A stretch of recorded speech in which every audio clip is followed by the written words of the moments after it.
How's it going? Anthony Johnson here today, founder of 21 Studios. Happy Monday.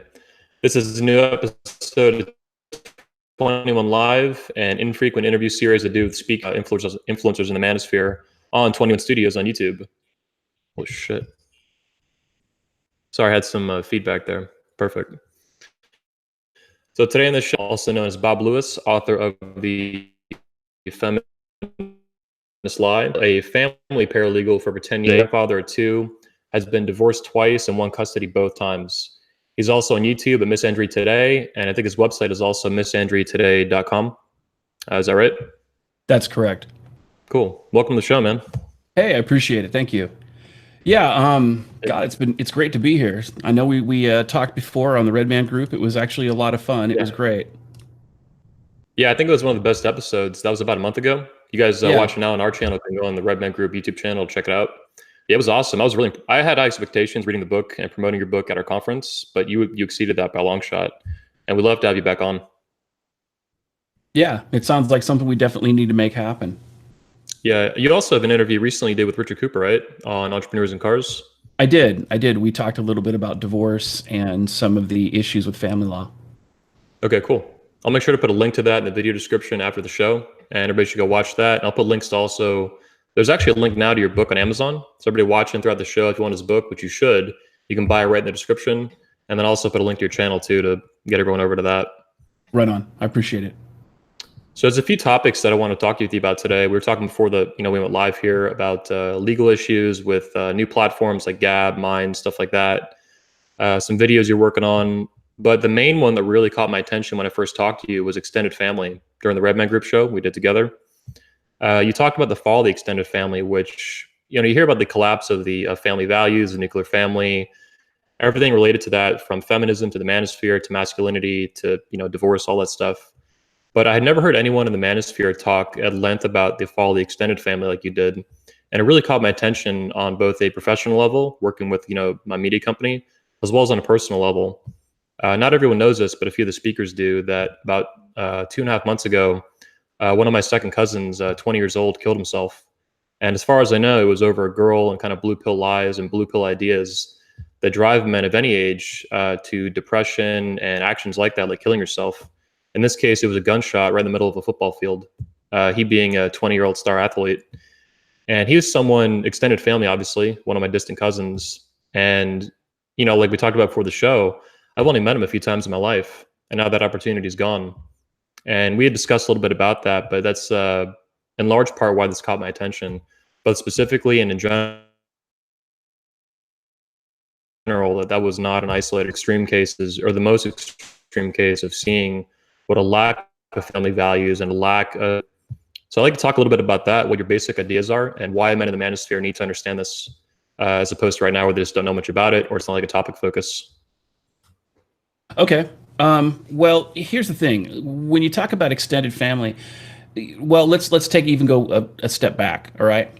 So in the last 50 or 60 years, when the second wave feminism kind of rose and took over society, there was a huge argument between the idea of feminism, or women being free, and the idea of nuclear family, and how feminists were destroying the nuclear family. That was like the big push. And so they're like, well, they wanted to frame the argument that being single and being an empowered woman was more important than a nuclear family. And in some cases, that was true for the woman.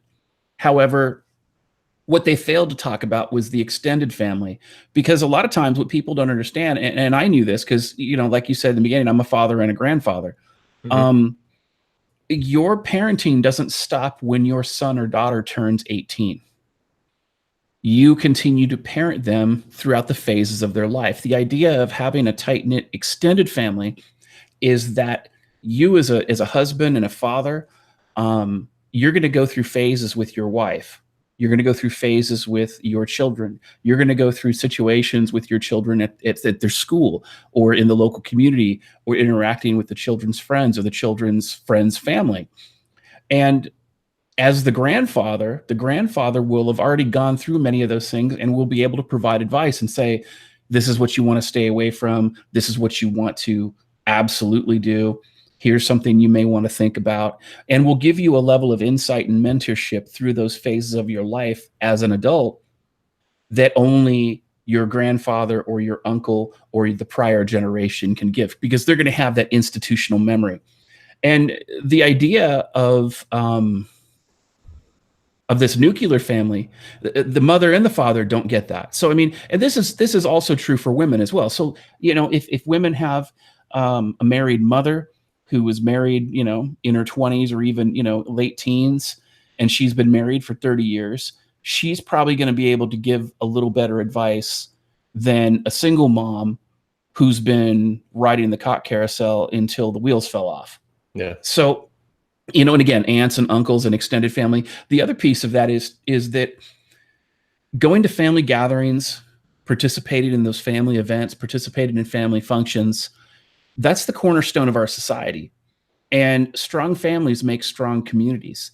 And they've done studies about this. I talk about this in chapter 3 of my book. In the first half, I talk about the strength of families that have a husband and a wife in the bonds of marriage who practice Judeo-Christian American values. Those families, they do better. Their children have better outcomes. So this isn't just my personal opinion. And I can give you a couple examples of where extended families made the difference between failure and success. And it's funny because feminists always talk about this, but they don't actually tell the truth, because feminists always lie. And I always say liars always lie. So once you catch them in one lie, you can catch them in a bunch. But the two examples I'm going to provide are Bill Clinton, former President Bill Clinton, and former President Barack Obama. In both of those cases, those were children of single mothers who had abandoned them to their grandparents. It is their grandparents and the values instilled by their grandparents that caused them to rise to the levels they did. It was the structure, it was the mentorship, it was the teaching, it was the personal responsibility that was taught to these people that caused them to rise to the level they did. Both of them were attorneys, both of them excelled academically, both of them excelled in politics, and both became leaders of our country. And it had nothing to do with being children of single mothers because their moms abandoned them. It had to do with the fact that their grandparents participated in raising them. And you see this all the time. You look at families and look at individuals who come from families where, they've got the family photo and there's 15 of them. Yeah. Yep. Even Trump, if you look at him now, when he was running, they get together for Christmas, and it's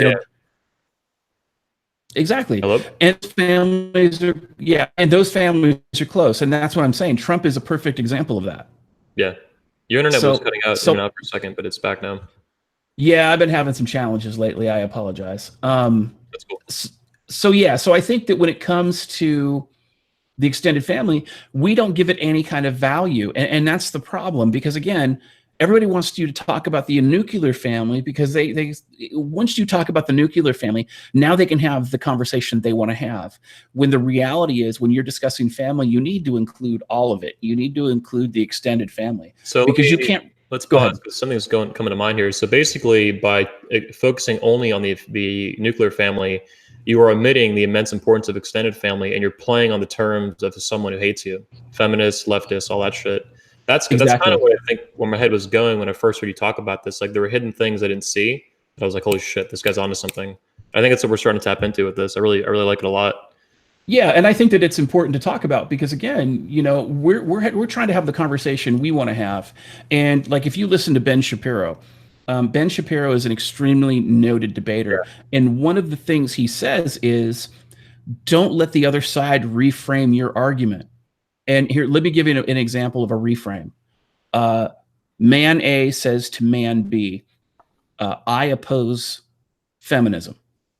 Then man B says to man A, so you hate women. That's how feminists reframe. Yeah.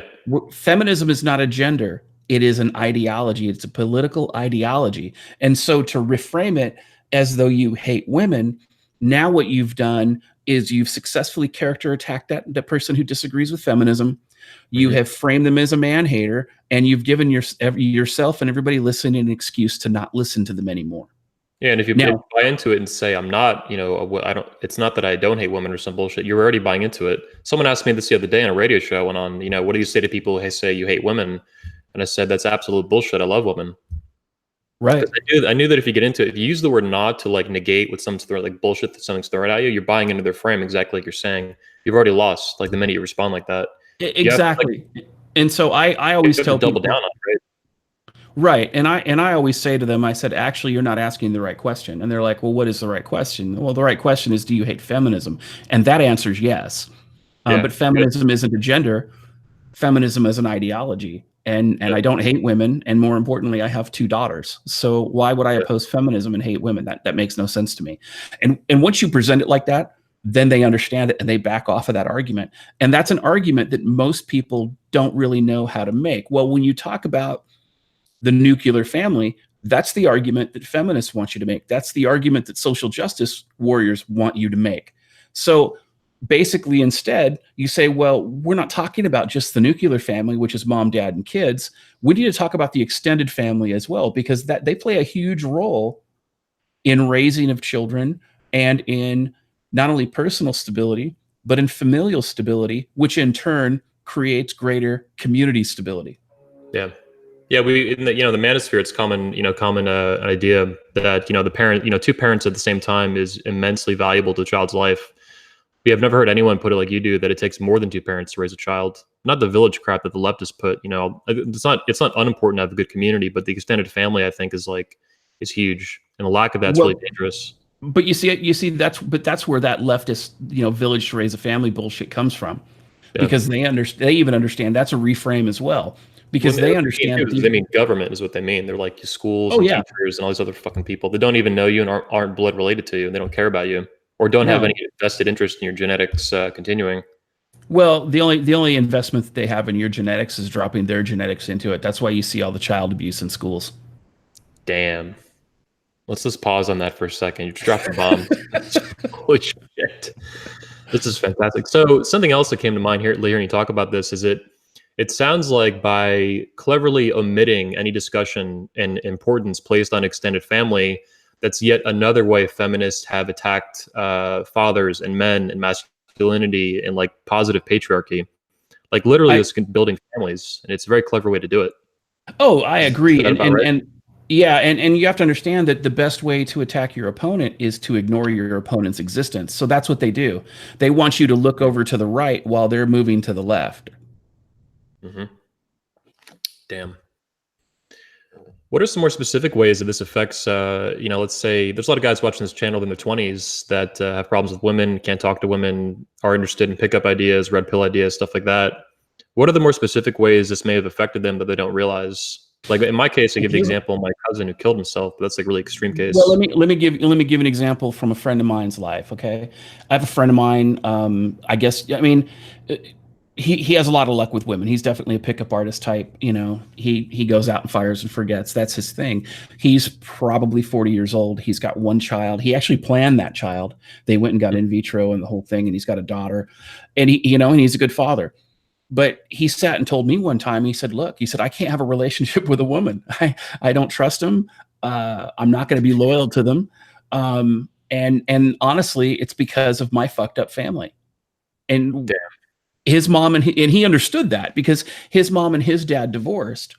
And his mom, even though he loves her, is kind of crazy.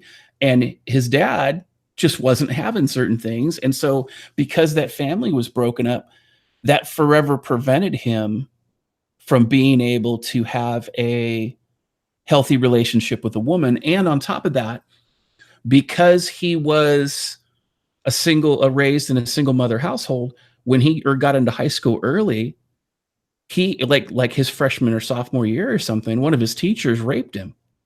And Holy shit. oh yeah, it's like this adult female teacher just fucked the shit out of him, and it was sexual assault, of Yeah. course. But back then they didn't talk about it. With women have been physical. All his interactions with women, if he's not sticking a dick in them, he's listening to them argue. So Yeah. basically what I'm trying to say is that those are negative interactions with women. That's a history of negative interaction with women. So men who are raised in broken homes are going to have a more difficult time establishing long-term relationships with women. Now, again, as a MGTOW man, I'm MGTOW for a variety of different reasons, many of them legal reasons. But for those men that are not MGTOW who want to have connections with women, the thing that I would tell them is you need to have connections with your family. You need to have good relations with your family. If not your mom and your dad alone, your grandparents, your uncles, your cousins, get together with these people, have barbecues with them, make a point once a month of going out of your way to do something, to call them, to email them, maybe to sit down and watch football together or something, something so that you have face time with these people, because the stronger bonds you have with your family, not only is that going to benefit you as a younger man, it's going to benefit them as well, because steel sharpens steel. And many of the experiences you're going through, they've already been through as your elders. And on top of that, because of technology changes and cultural and societal changes, you might be able to bring them up to speed on things too. So there's a lot of give and take there. And there's a lot of education that can occur from both sides of the fence. Yeah, I want to pause here too. You mentioned MGTOW a minute ago. I know under the Redman group, you describe yourself as MGTOW light, as opposed to like hardcore MGTOW or some other different level of it. Can you describe in like the basic detail what MGTOW is and why you describe yourself from time to time as MGTOW light? Well, I don't describe myself as MGTOW light. I describe myself as MGTOW. And let me kind of talk about that for a second. Because again, when you talk to different MGTOW men or men going their own way, every one of them has a different flavor that they choose, right? But at its most base level, all MGTOW is, the philosophy starts and ends here, okay? It's avoiding marriage and avoiding meretricious relationships. And the other side of it is you don't define yourself based on gynocentrism or based on a feminist idea of what you should be. You define yourself based on your values and the fulfillment you can find in your life, free from female validation. That's it. So some MGTOW men are like, oh, you can't talk to women at all, and you can't associate with women, and those types. And I think that goes a little bit extreme. I mean, it's their choice, but I disagree with it personally. Yeah, and I didn't mean to mischaracterize what you'd said. I'm pretty sure it's just like off the cuff or something. Yeah. It's fine. Cool. Yeah, I just wanted to clarify. Yeah, and you've done a show. You got an ongoing show with Turf Fling and Monkey for a while too, right? Is that still going on, or is that something you put on pause? I've put on pause for now. I've got a couple things I'm doing in my personal life that I'm trying to make sure that happens, and I'm working on my next book, and I'm changing the way I'm doing my video content. And so I'm trying to really focus on those things for the next couple months, just to try to get that stuff up and running.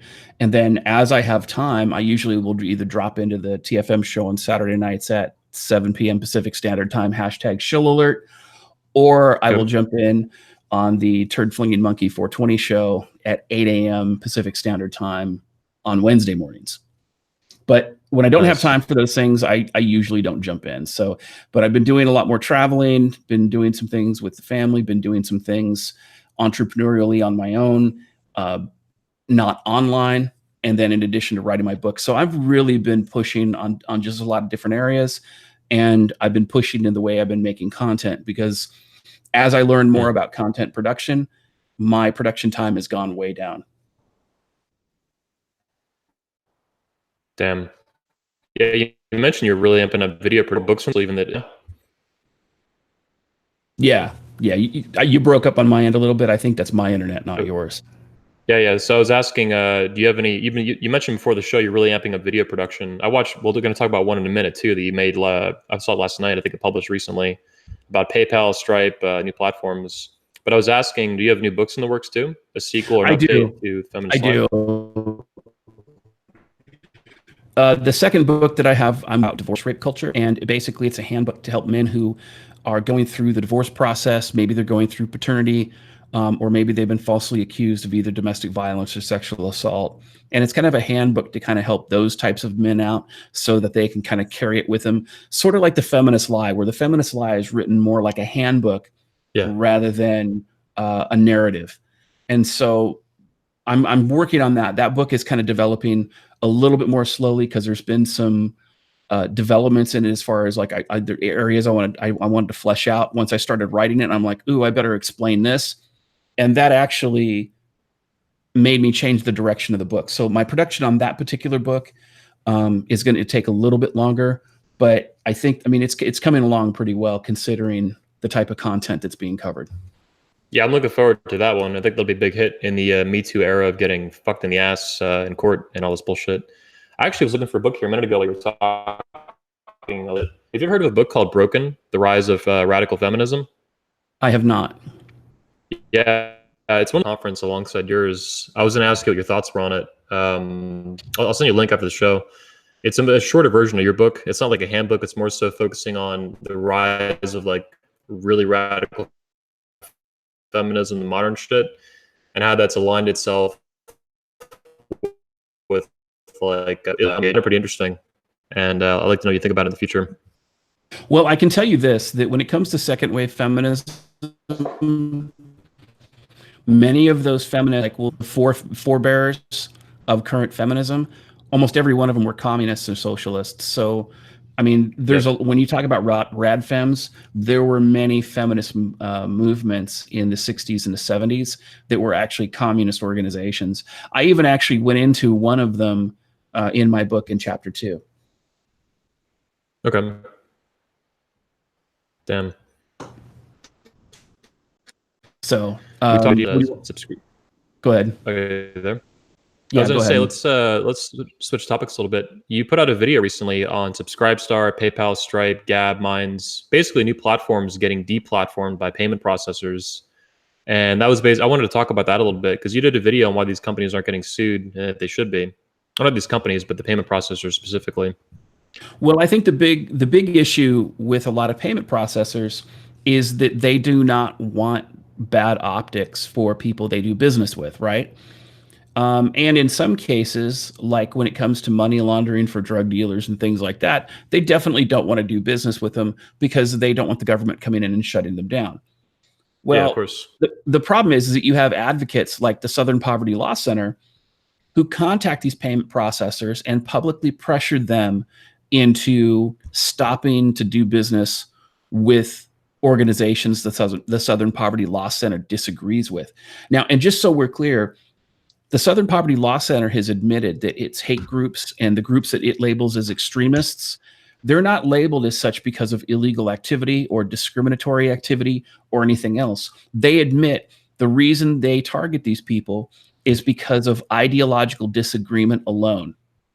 So just because they disagree with somebody, that's a reason to hate them. And anybody they disagree with, they want to destroy. And I go into this in one of, I forget which video it was. It was one of my Southern Poverty Law Center videos, but this is what they want to do. This is what their people actually have been publicly recorded as saying. So the Southern Poverty Law Center and groups like it have contacted MasterCard and Visa and Stripe and PayPal and have said, if you allow people to do hate speech on your platforms, we're going to target you for destruction. And the Southern Poverty Law Center, they get sometimes hundreds of millions of dollars every year. They're super deep pockets. Holy shit. Yeah. They're loaded with cash. All right. And I've looked at their financials. I mean, they're funny. It's fucking crazy how much money these guys get. It's insane. So they have a lot of pull, and some of the biggest left-wing donors in the world donate money to this organization because this organization is effective at witch hunting people. Now, in the United States, we have this tort, which is basically like something you can sue for. It's called interference with the business relationship. Anybody who's been targeted by the Southern Poverty Law Center who can't get a payment platform, whether through Stripe or PayPal or Visa or MasterCard, or even Discuss, for example, right? Like Roosh V's Return of Kings. Oh, the comment platform he got kicked off of, right? He got kicked off of that. Yeah. They labeled him, and Roosh V's he's another person who should sue. He should sue everybody who has labeled him for hate speech, labeled him a misogynist, labeled him for any kind of ideological differences. They call him what do they call him, the rape king or something like that? The rape leader or some shit? Yeah, bullshit like that. Right. It's savage what they do to him. It's horrible. Right. So I'm saying that he should go after the biggest organizations who are loaded with money. He should go into federal court and he should sue them for tortious interference, for a business relationship, for slander, for defamation, and for gender bias as a white heterosexual male. Now that we have a conservative Supreme Court, he should plan to go there, and then he should go right to the Supreme Court and he should just be fucking them all the way up. And just stand there, because here's the thing: when you go after them originally, the leftist lower courts are going to say, "No, go fuck yourself." The appellate courts might say, "No, go fuck yourself." But once you get to the Supreme Court, by the time you get there, two things are going to happen. Okay, number one, Ginsburg is going to slip on a bar of soap, and she's probably going to be dead. Okay, Jesus. Okay, which means you're going to get another conservative justice. Yeah, she's old. She's older than Yoda. Okay, I mean she can't even swing a lightsaber anymore. So there you go. And secondly, there's a conservative court now, and two of the justices on the conservative court were victims of false rape accusations. That's right. So now we have a friendly court that is going to be willing to accept a case, because this would be a first case of its kind. And now when you talk about Subscribestar and BitChute, oh gosh, who was the other one? Gab and Minds. Yeah. I don't know about Minds getting kicked off, but Gab did several times. Yeah, Minds actually, they won't work with them again. Anytime you do this, that's tortious interference with a business relationship. And the fact is that you can actually take interviews. Like there's an interview from the guy who runs Patreon that I saw when they deplatformed Sargon. And he actually admitted the tech giants get together and call each other. They're friends. They pick up the phone. They've got each other on speed dial. They get together to coordinate. There've been news articles where these people get together and they have meetings. This is at the CEO level. This is censorship at the CEO level, and it is ideological bigotry. And I'm saying that you could sue them for conspiracy, and then during the discovery phase, you issue subpoenas, and you say, where were you in this day and time? When did you meet with this other CEO? Now you have your conspiracy, and now you just add these people as defendants to your lawsuit. And before you know it, you've got a couple $100 million lawsuit. Then you ask for class action status, and you turn around and everybody who's been deplatformed by the Southern Poverty Law Center, by these social media giants, and everybody else for this quote unquote hate speech. ADL and shit like that, right? Exactly. All of them. They could all join the lawsuit, and now you have a class action, and you change the way social media happens in the United States. Now, given I'm following what you're saying, and I agree with you, but given that, do you think there's a reason thus far that Gab and Minds, who both have I think several $1 million on hand, or they've raised several $1 million, is there a reason they haven't done this yet? You think they're waiting to do it? Sure. I mean, obviously, I'm sure they're discussing it. Well, I think that part of it is the startup mindset. The big thing about startups is that, like, you look from 2000 to now, a lot of the startups, what they would do is they'd raise that money and it would fund a lavish lifestyle, and not as much of that money would go into the business as it would if these guys were living more of a minimalistic lifestyle and save that money as a war chest. They could hire a constitutional attorney to file this lawsuit against them. I mean, so I think that's part of it. The other part of it is that the majority of the legal profession is absolutely cucked. I mean, you look at the Kavanaugh hearings, for example. The American Bar Association went on record and said it opposed due process. How is it? I thought that was pretty disgusting. It is, and it's a violation of all its ethical values. I mean, above and beyond the fact that it demonstrates that the American Bar Association is completely bigoted, it violates its own values in doing so. Yeah, completely compromised. Yeah, it's like everything else in culture today. I mean, it's not isolated, of course. This is like almost universal across the West right now, and fighting tooth and nail to stay alive. And I agree. And the reason I bring this up, I mean, I know I have some detractors that are like, well, you shouldn't sue, you shouldn't do this, or you shouldn't do that. Nope, we're on the same. I mean, you're on the same page, man. Sue them hell. Fuck it. Well, and my opinion is this. This is how the left got power. If you look at the 60s and the 70s and the 80s and the 90s, the way the left was able to control the narrative and the conversation was through the courts. Now, I take this from a martial arts background, okay? If you're standing on the street corner and some guy attacks you, you win. Doesn't matter what you look like. Doesn't matter what you do. Doesn't matter if you kick him in the groin or you punch him in the throat or you bite him in the ear. What matters is, are you going home that day, or are you going to the hospital in a stretcher assuming that you don't die? Okay?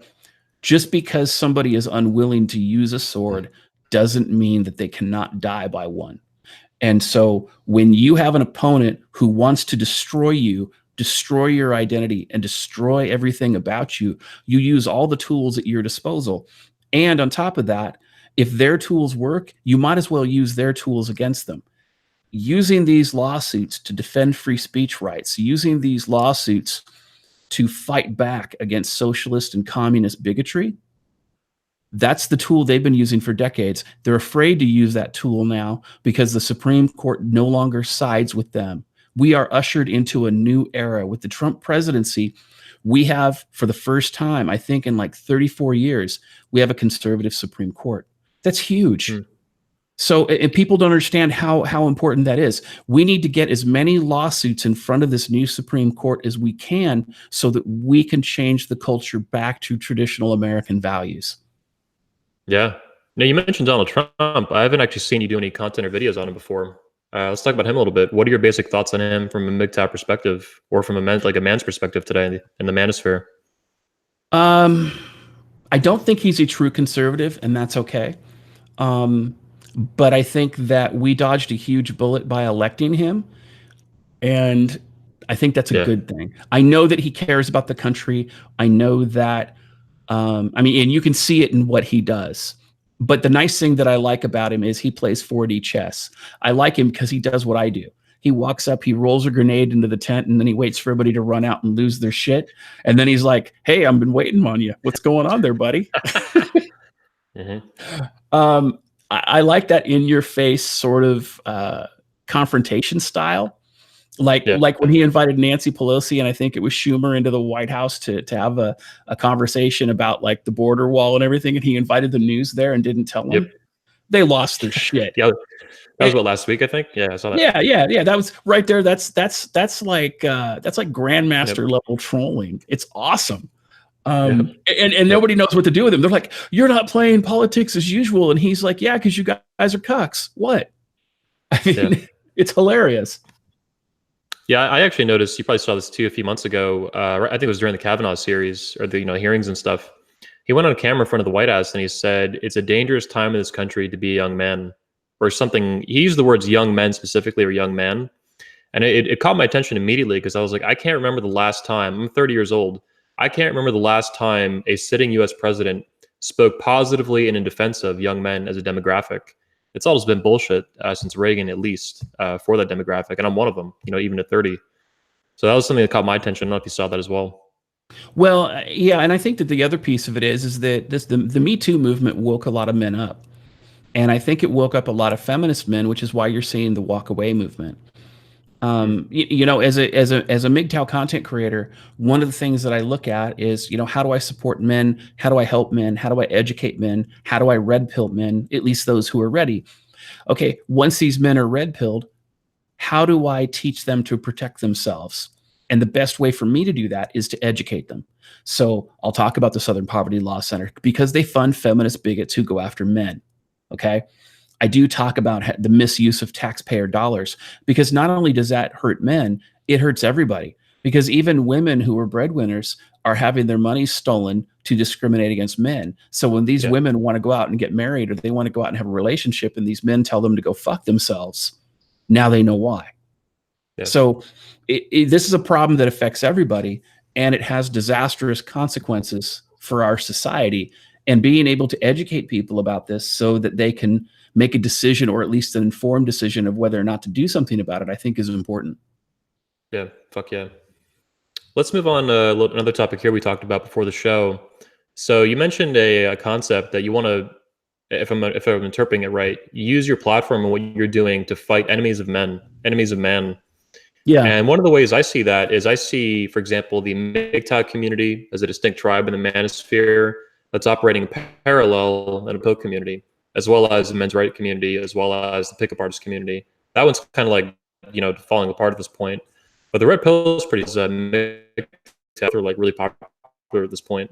So what did you mean by that? The enemies of men, or the enemies of man? And building a common platform like the Red Man Group, where we brought in guys like you and TFM, as well as guys within the red pill and the pickup artist community.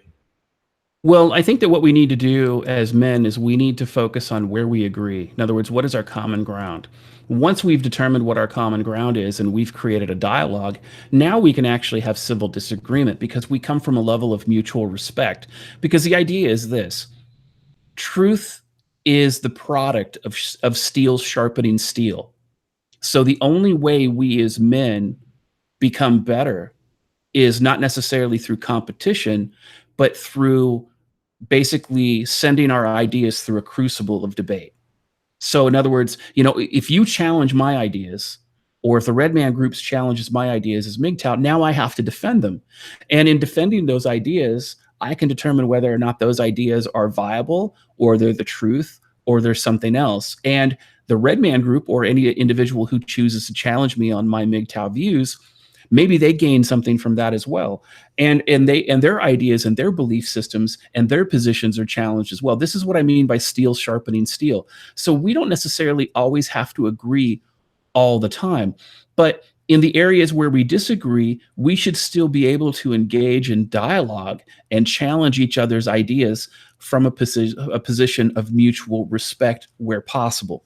So being able to talk about the enemies of man, the reality is that feminists and bigots like them, they don't care if you're a red pill guy. They don't care if somebody else is a PUA. They don't care if I'm MGTOW. They don't even care whether or not I'm conservative or liberal or feminist or super patriarchal or an incel or a complete misogynist. They're targeting you because you were born a man. Yeah. And people don't understand it. Now, there are a lot of young feminist women out there and egalitarian women out there who don't understand this because they're young and they're idealistic and they just believe the bullshit that's fed to them. And there are men that are doing the same thing. But they're oblivious that they've been sucked into a hate movement, basically. Yes, and that's the piece. So these are the enemies of men, and more importantly, we see this all the time. I mean, in England, for example, the schools have just now started teaching that boys can have periods. Now, holy shit, that's complete science denial. Yeah, and I mean, with the exception of manginas, but the point is that the reality is completely different, And so when we're teaching science denial in our school, we've abdicated our responsibility to our children to educate them, because the idea of educating our children and the next generation is to educate them in truth, not lies. And when you're a science denier, you are a liar, period. Yeah, we're denying them, we're indoctrinating them instead of teaching them to think for themselves and find the truth, search for the truth and discover it.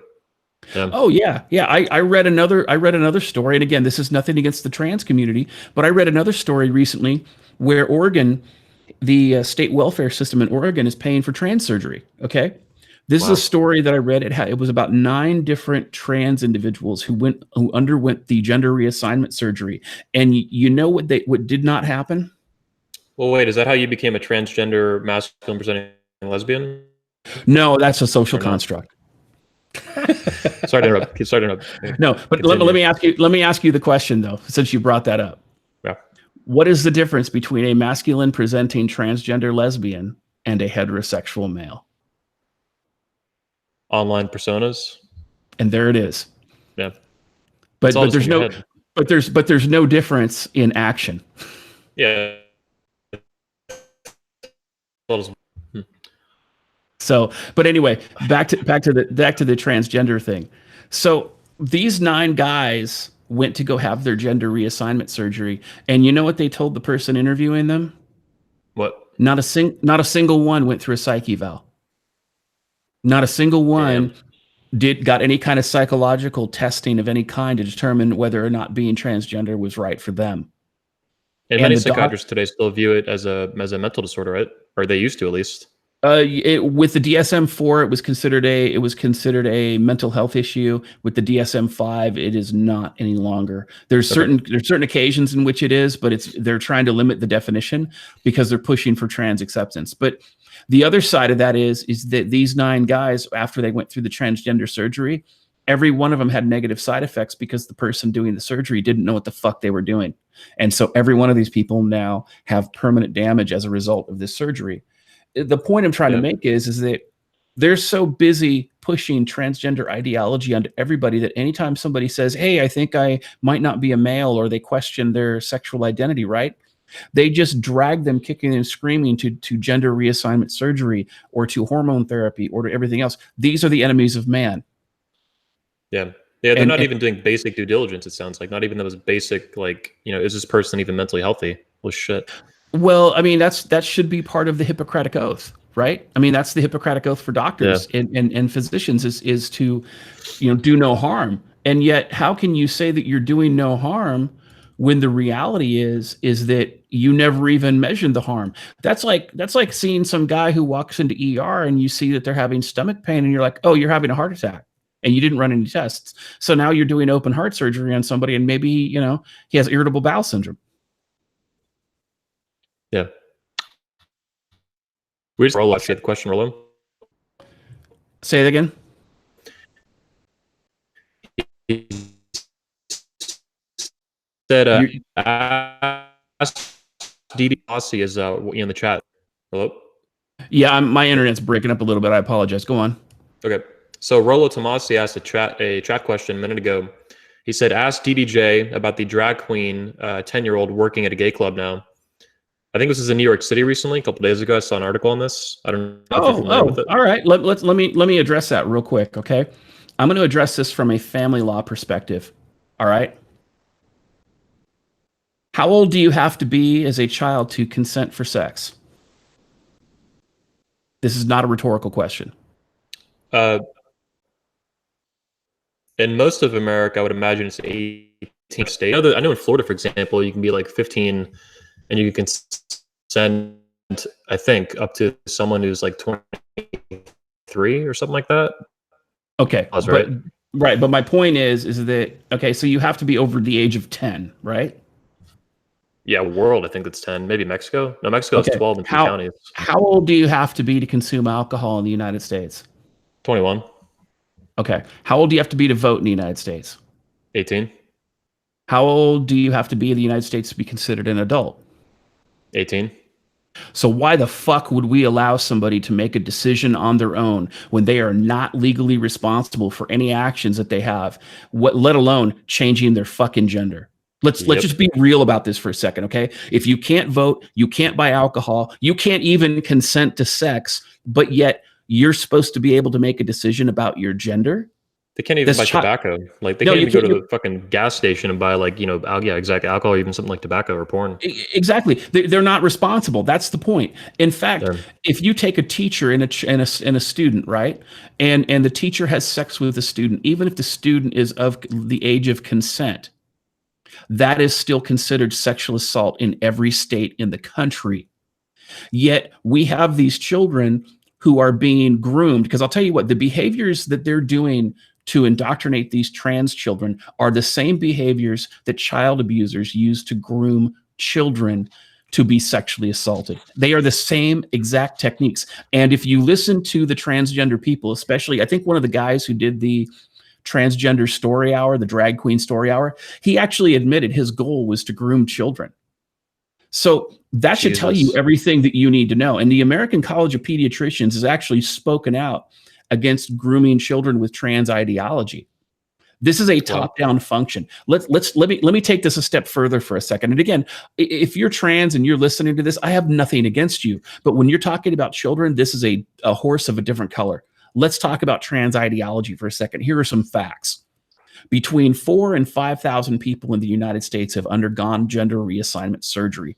The entire population of the trans community in the United States is less than 1%. It hovers about 0.7%. Okay. In a nation of 340 million people, 70% of all men who identify as trans spontaneously revert. More and more men who undergo the gender reassignment surgery for women regret it, and they end up getting a reassignment surgery to go back, and their lives are forever changed. Okay. Russia Today did a documentary about this, about how and I forget the name of the documentary, but they did a documentary about how these people were regretting trans surgery and they wanted to go back. There was a student at a college last year who, as a part of a graduate program, wanted to do a study on trans regret. The college didn't want to fund it because they didn't want to be seen as a hate group. So when you're talking about indoctrinating children who are not old enough to buy alcohol, they're not old enough to consent to sex, they're not considered legally responsible. You know, you can't even enter them into a contract. This is why Facebook says you can't make a Facebook account unless you're 13.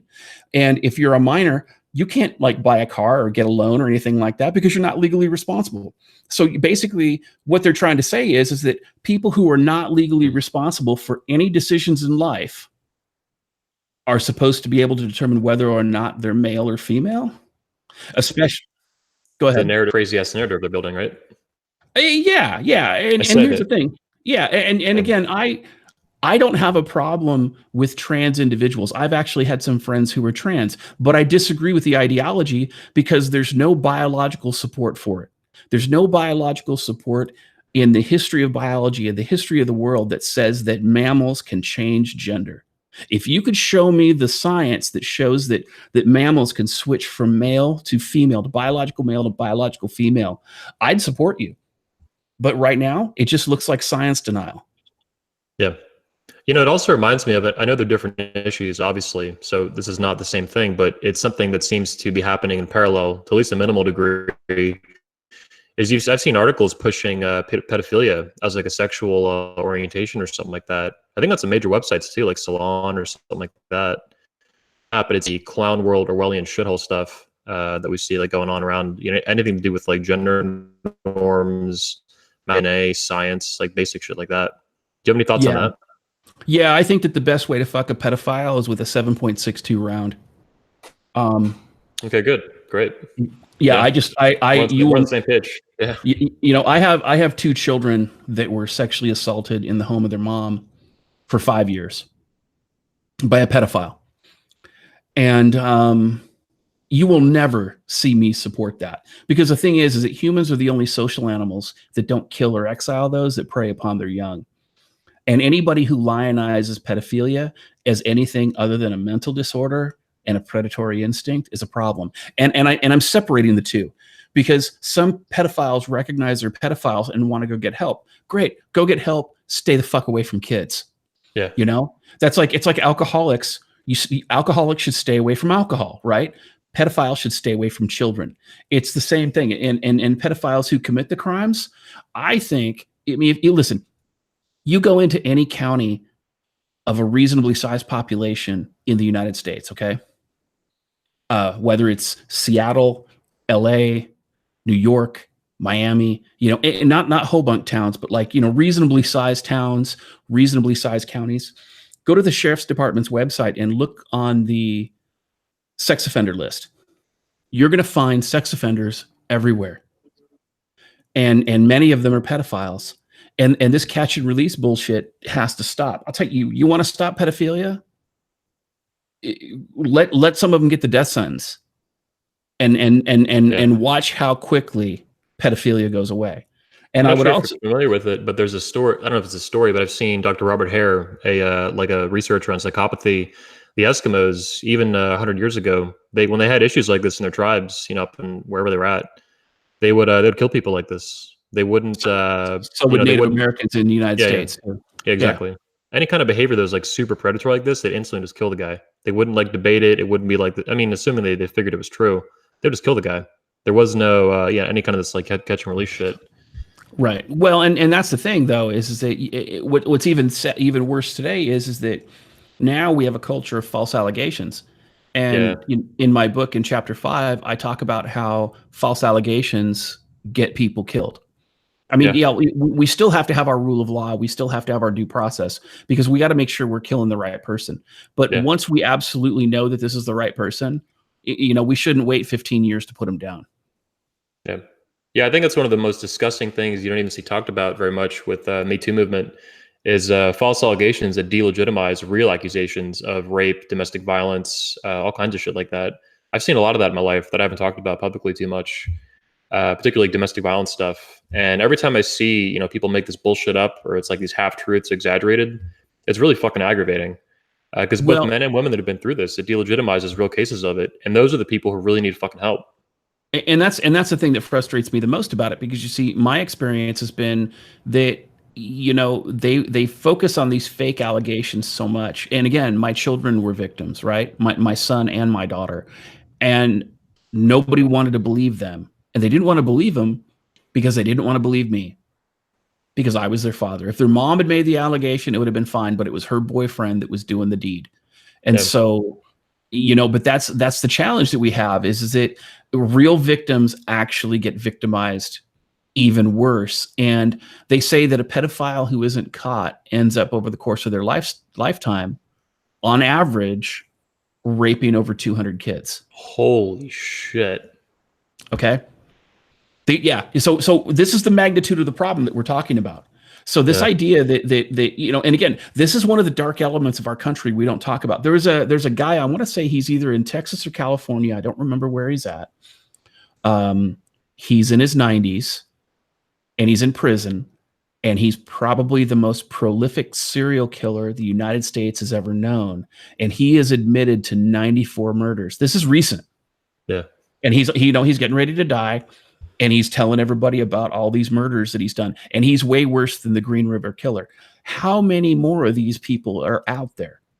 And I'm not trying to demonize men or anything like that, but I'm just saying that when we talk about this stuff, we have to talk about the truth, because I'll tell you, as men, not only do we need to protect ourselves from false allegations, but we need to take care of the cancer that's in our own ranks as well. Yeah. Now, personality disorders are really fucking serious, male or female. And the female ones are even, they have the cover of the living in a gunocracy, living in a feminist empire. That shit gets covered up more than everything. I don't know if you know this, but I was temporarily sort of married to a BPD crazy ass hooker. And even with hard evidence and confessions of her being a prostitute, her whole family came to her defense. Even having been an active duty prostitute while married.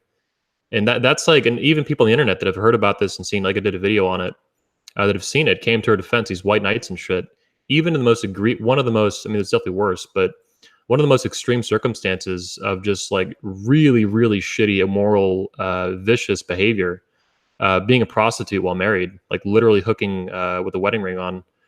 It's this, things have collapsed so far culturally. The consequences have disappeared, that women get away with this shit, and people actually not only get away with it, people defend it, male and female. Yeah, well, I think it's fucking disgusting. Yeah, and I think that one of the pieces of that is that because women control the sexual marketplace, I think that's one of the challenges that's there. That's actually one of the main reasons that I actually don't have a problem in general with prostitution, as long as it's not dishonest and as long as nobody's being exploited. But I also don't have an issue for those guys that, maybe they can't get a woman on their own for whatever reason. I don't have a problem with sex dolls.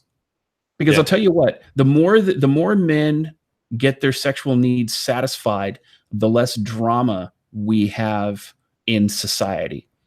Because if you look at some of the most horrific cases, it's been from men with sexual frustrations, men with pent up sexual this or sexual that, or it's been Elliot Rogers and shit like that. Exactly, but not even just him. But you talk about like domestic violence, for example. The chick love bombs you for the first year of the marriage. She's banging you every night of the week when she's not on her period, and then all of a sudden she shuts the sex off, and you get frustrated. You're sexually frustrated. You're angry, and then you get upset and you punch her. Now you're a DV perp. Obviously, you probably shouldn't have punched her, but on the same token, she shouldn't have turned the sex off either. So it's a two-way street when you talk about some of these things, and I think that. As long as women try to use this power over sexual access, I think that's what's going to be a problem. And that's why I think it's hilarious with the rise of the sex dolls, because women are losing their shit over them. I mean, comedians are talking about them. There was one guy, he posted this comedy video. I think it's Ryan Davis. He posted a 2-minute video in January of this year talking about, oh my God. And he showed pictures of this sex doll, which looks extremely lifelike. And it's hilarious because all these women on Twitter were like, oh, well, can she cook or can she clean or, can she do this? Can she do that? And it's like, look, you guys are feminists. You ain't doing it either. So, you had one job. Yeah. You had one job. And when men turn to a sex doll instead of a woman, that tells you how bad the social contract between men and women has actually gotten, that there's actually a demographic for this. Okay. That should tell you everything you need to know. Yeah, So when gender you talk relations about, are collapsing basically at this point. yeah. So when you talk about these BPD women, or what my buddy Grizzly likes to call cluster B cluster fucks. Oh yeah, totally. Yeah. When you talk about these women, I mean, these women are becoming more and more common because society is indoctrinating more on the line. So they're like, I can do whatever I want with my sexuality without realizing that there are long-term consequences, not just for them, but for everybody around them. And at the end of the day, it's no good for society. Now, here's the sad part. A woman who has a high notch count typically can't pair bond with a man and will report lower sexual satisfaction. But a man who goes out and has a higher sex count or higher sexual partner count before marriage, he typically doesn't have that problem. Yeah, because men and women are different. So I mean, and again, this is 101 level knowledge here, but it's hilarious because these people act as though, oh, my body, my choice, and it's like, yeah, your choice, your consequences, and no, we're not paying for them. Yep. Yeah, I was going to say with that too. Well, first thing I wanted to comment, you made about a minute or two ago on prostitution. At least we're on the same page. Like even having been accidentally sort of married to one, like unofficially, even before that time, as a libertarian, like a Ron Paul guy, now a Trump guy, I'm all for prostitution being legalized. I think it's stupid that it's not legal, that it's criminal. I think it's stupid that individual rights are not respected with it. And even though there's very serious consequences for the women who engage in it, hey, it's your life, your choice. If you want to make these choices, I support you politically to have that ability to do that, to fuck up your own life and to bear the consequences of it.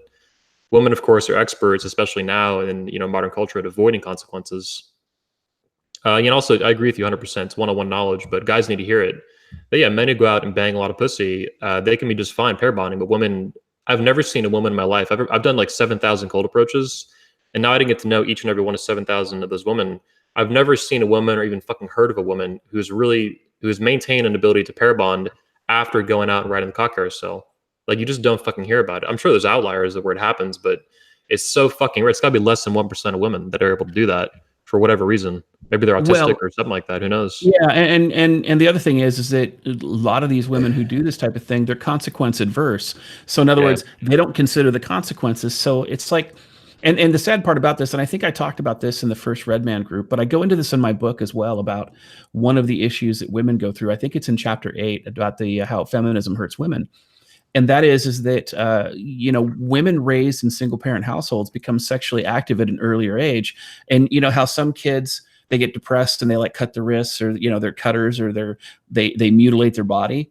Mm-hmm. Women will actually do that with sex. Young girls will actually basically. Right. They will self-destruct. Exactly. It's self-destructive on their part. And basically they mutilate with dick rather than, a knife. Yeah, that's what I was going to say. They're basically self-traumatizing themselves, and then they're enabled to do that more and more and more and more as every year that goes on with more technology and less consequences and more social approval for this stuff. Yeah. Right. And I will say this though, that even men who have not heard of red pill knowledge and men who have not heard of like MGTOW or any of this other stuff, they're starting to see it.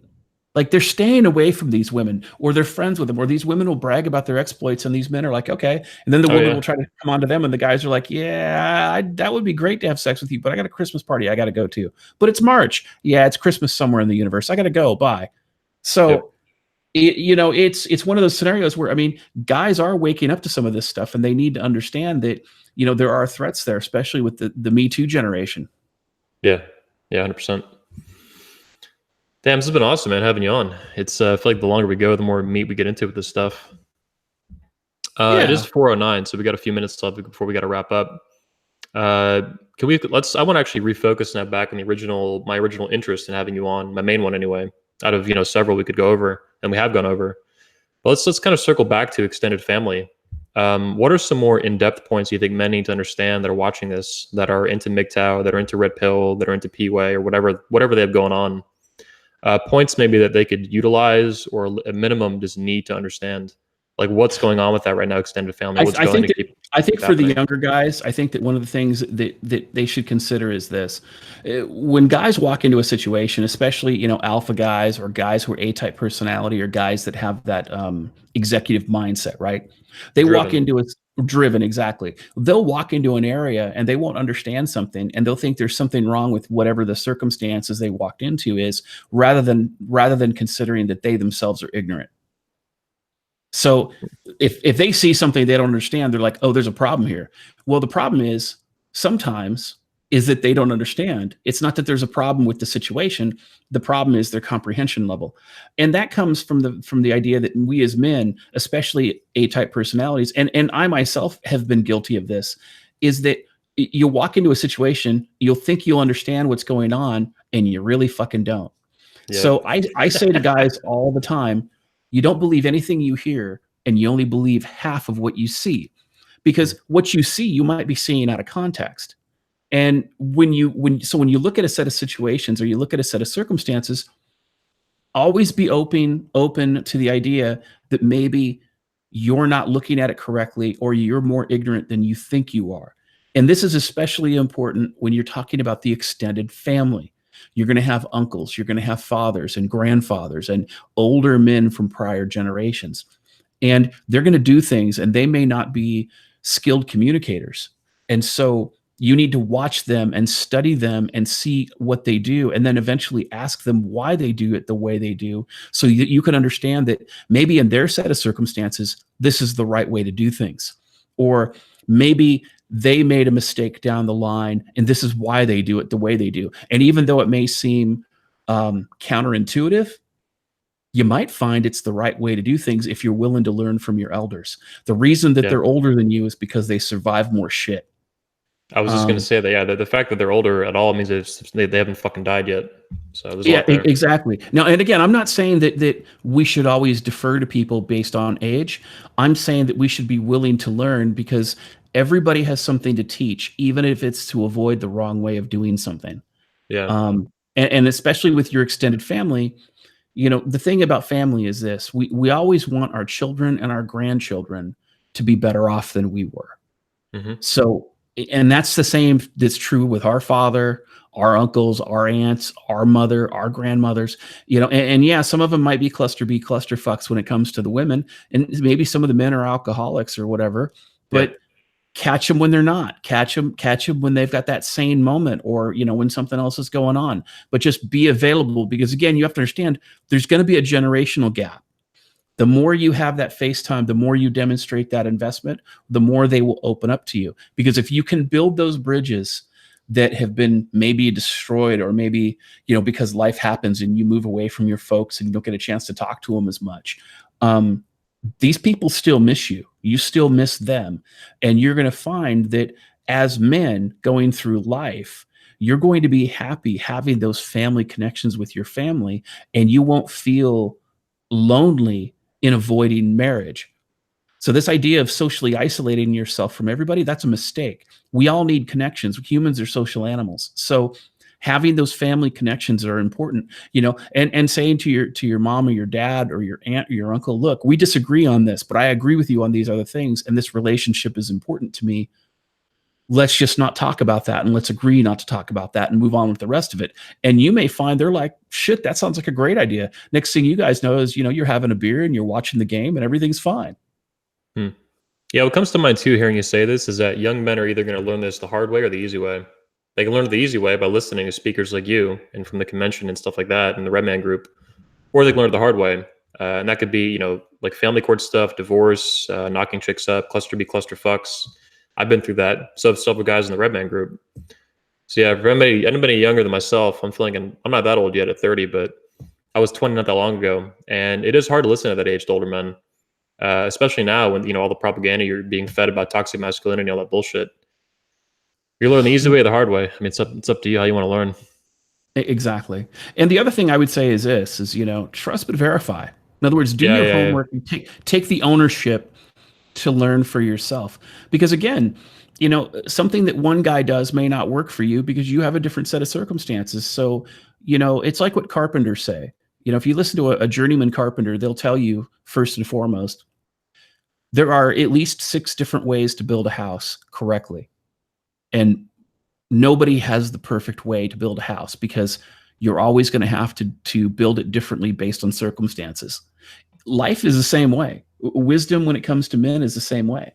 We all have different lives and different experiences and things like that. And depending on our circumstances, some people, some lessons will resonate with us better than others.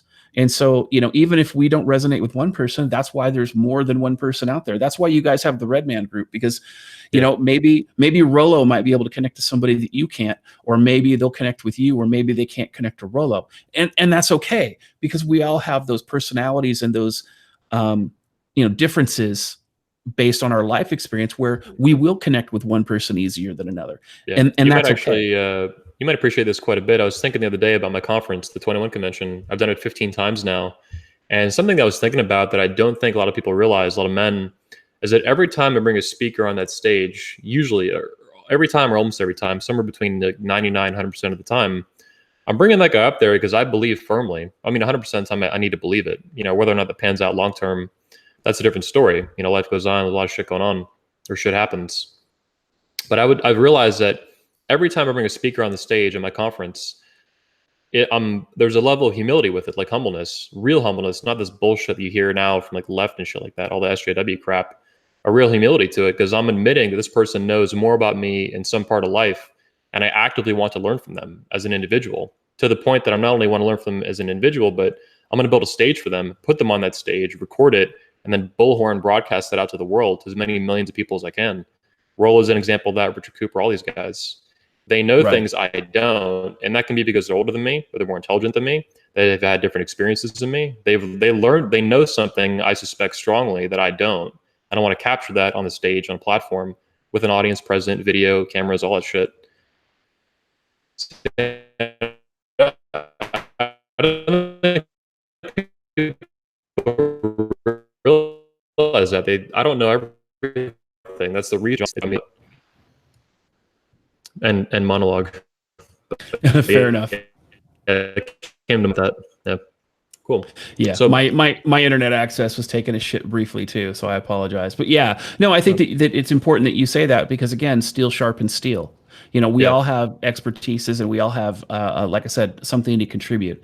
And I think that you bring up a valid point, and that is that we all need to be a little bit humble when we're talking to other people, because again, maybe this person may not be as knowledgeable about what we know, but they may know things that we don't, and we need to get to know them long enough to listen. Yep. I will say too, though, one thing that comes to mind is that there's also an element to listening to older men that I found that it's the Bruce Lee thing. Take what's useful and discard what's not. So a lot of men will be very blue pill, of course, even in their 40s, 50s, and 60s. They could be the way until they die, and that's okay. You can still learn from them, and that's something that I think a lot of young guys hearing, like guys like me and you and Roland, all these guys, anytime they hear like a blue pill thing, they want to, I think, get away from it really fast. I felt that. But it's, that individual's alive for a reason, and he probably knows a lot more beyond that, even if he has like very blue pill or toxic ideas in one area of his life. It's not necessarily true that he's just completely fucking clueless. If he was, he'd probably be dead by now, or something worse, in jail or whatever. And I will say this too. There are a lot of guys out there who pretend to be blue pill who aren't, because that's a survival skill. Yeah. Law 38 act. Yeah, or think for you for the laws. Yeah, it's a way to survive today. I mean, unless you're fucking Trump or someone like that, or an entrepreneur like myself, it's hard to be open and public about what you think and act how you want to act without getting totally deplatformed, harassed, doxxed, swatted. We've had speakers at a conference that had like law enforcement show up at their house at 4 a.m. with false reports going in about violence going on, some shit like that. I don't know if you've heard about that, swatting, something like that. Yep, I have. Yeah. I have one of the guys I streamed with, Tommy Sotomayor. He's been swatted multiple times. Damn, wow. And that's why my business address is not where I live. And there it is. So before we log off today, we have a few minutes left. You have a new video coming out today. What's that about? What's it going to be titled, and how can our audience find it? So the new video that I have coming out today, I haven't decided on the title yet, but basically it's about extremism. Now I did put out let me take a look here. I've been so busy lately. I apologize. I've got a little bit of brain fog. I think that, let me take a look here. Give me just a second.